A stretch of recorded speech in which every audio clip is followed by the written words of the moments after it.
হাতে একটু তেল মাখিয়ে নিচ্ছি আগে থেকে।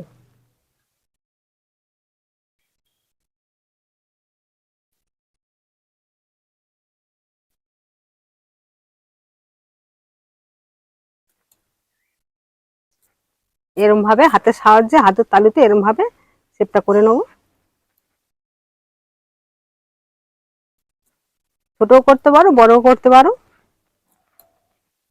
এবার এই শেপটা করে আমি তোষের গুঁড়োর সঙ্গে ভালো করে মাখিয়ে নেবো।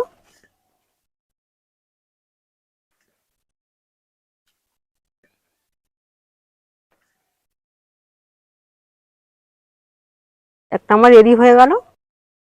আর একটা বানিয়ে দেখাবো আমি। এরম ভাবে দু হাতের তালুতে এরম ভাবে শেপ দিয়ে নিতে হবে।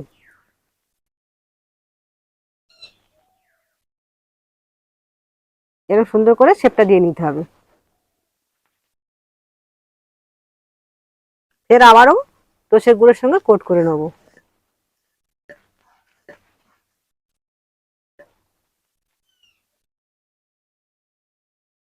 আর একটাও রেডি হয়ে গেছে।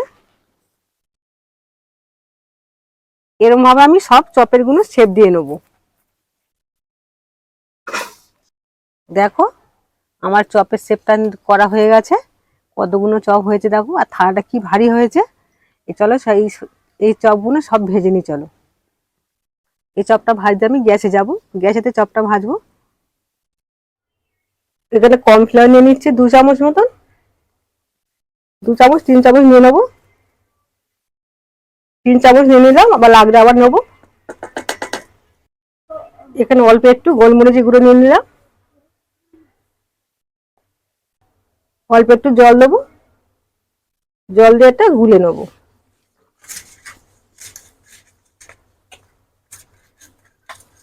এদিকে গ্যাসটা বসে গ্যাসটা দিলে কড়াটা বসে তেলটা গরম করতে দিয়েছে। তেলটা আমার ভালোভাবে গরম হয়ে গেছে। এবার এই চপগুলো এই ব্যাটারের সঙ্গে ভালো করে মাখিয়ে ফের তোষের গুঁড়োর সঙ্গে আবার কোট করে নেবো।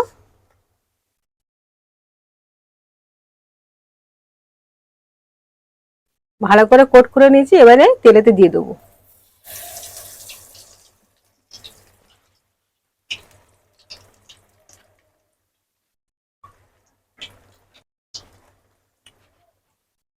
একটা দিয়ে দিলাম, ফের একটা রেডি হয়ে গেল। আরেকটাও রেডি হয়ে গেছে। 3টে আমি দিয়ে দিলাম। অল্প করে ভেজে নেবো প্রথম, তেলটাকে ওপর থেকে দিয়ে দেবো। এবার গ্যাসের আগুনটা একটু আস্তে দিতে হবে, যাতে ভালো করে ভেতর থেকে ভাজাটা হবে।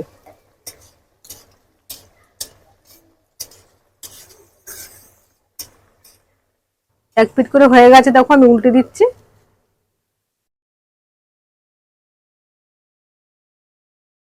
এ দেখো কত সুন্দর ভাবে উল্টে দিলাম আমি। দেখেছো, 2 পিঠ করে ভাজা হলে তখন গ্যাসের আগুনটা জ্বলে দিতে হবে।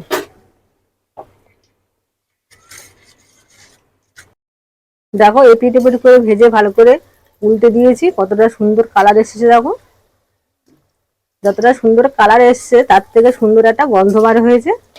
কতটা সুন্দর ভাবে ভেজে নিচ্ছি দেখো। এবার গ্যাসের আগুনটা আমি জোরে দিয়েছি, তেলটা কিরম ভাবে ফুটছে দেখেই বুঝতে পারছো।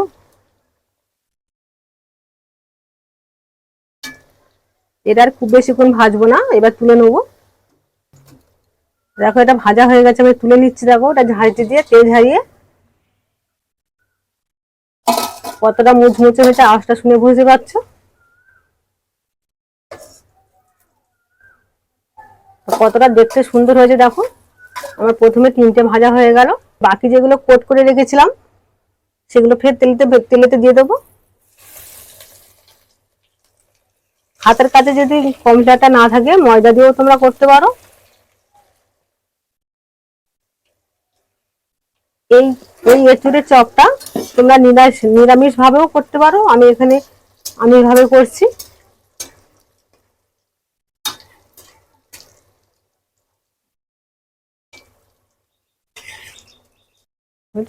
দেখো বাকিগুলো আবার যেগুলো দিয়ে সেগুলো ভাজা হয়ে তুলে নিচ্ছি। দেখো তেল ঝারিয়ে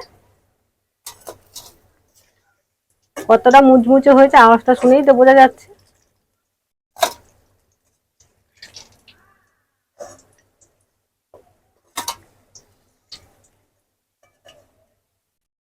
কতটা সুন্দরভাবে ভেজে নিয়েছি দেখো। বাকি যেগুলো কোট করে রেখেছিলাম সেগুলো সব ভেজে নেবো।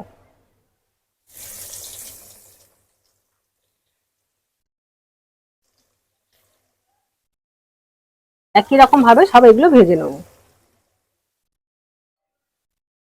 দেখো চপগুলো আমার সব ভাজা হয়ে গেছে, কতটা সুন্দরভাবে ভেজেছি দেখো, কতটা সুন্দরভাবে ভেজেছি। যত সুন্দর দেখতে হয়েছে তার থেকে সুন্দর খেতেও হয়েছে। তো বন্ধুরা এইভাবে একবার হলেও এঁচোড়ের চপ বানিয়ে বাড়িতে খাবে, ছোট থেকে বড়রা সবাই খেতে পছন্দ করবে আর খুবই প্রশংসা করবে। এই চপগুলো এটা পরিবেশন করার জন্য এটা বাটিতে তুলে নিচ্ছি।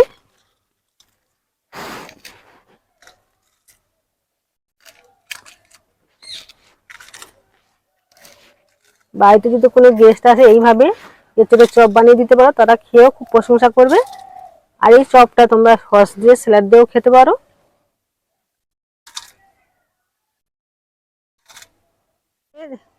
এই এঁচোড়ের চপের রেসিপিটা কেমন লাগলো অবশ্যই একটা কমেন্ট করে জানিয়ে দিও, তার সাথে সাবস্ক্রাইব লাইভটা করে দিও। আবার কোনো নতুন রেসিপি নিয়ে আসবো, ততক্ষণ তোমরা সুস্থ থাকো, ভালো থাকো, এই বলে আজকের ভিডিওটা এখানে শেষ করলাম।